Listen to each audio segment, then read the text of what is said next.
എന്തിനാ വരാൻ പറഞ്ഞേ? കാണാൻ. കണ്ടല്ലോ, ഇനി പൊയ്ക്കോട്ടെ. കണ്ട് കൊതി തീരട്ടെ, അപ്പൊ പറയാം. എന്നിട്ട് പോയിക്കോ.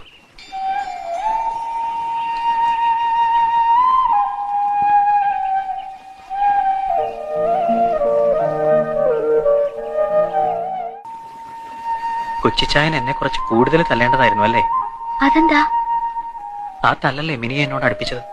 കുറച്ച് കൂടുതൽ തല്ല് കിട്ടിയിരുന്നെങ്കിൽ മിനിയുടെ കുറച്ച് കൂടുതൽ ഇഷ്ടം എനിക്ക് കിട്ടിയെന്നെ. എനിക്ക് ആദ്യം മുതൽ ഇഷ്ടായിരുന്നു സുധിയെ.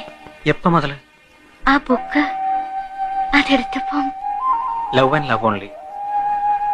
അന്ന് നമ്മൾ അറിയാതെ ഒരുപാട് നേരം നോക്കി നിന്നത് ഓർക്കുന്നുണ്ടോ? ഓർക്കുന്നുണ്ട്. അതാ ഞാൻ പറഞ്ഞത്, ഇതേതോ മുജ്ജന്മ ബന്ധമാണെന്ന്. ഇച്ചായമാരെ കുറിച്ച് ആലോചിക്കുമ്പോ പേടിയുണ്ടോ?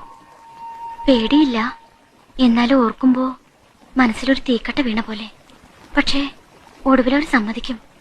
ഞാൻ അന്നേ പറഞ്ഞില്ലേ, എന്റെ വിശ്വാസം അത്. അവരുടെ വിളക്കാണ് ഞാൻ, വെളിച്ചം, അവരുടെ രാജകുമാരി.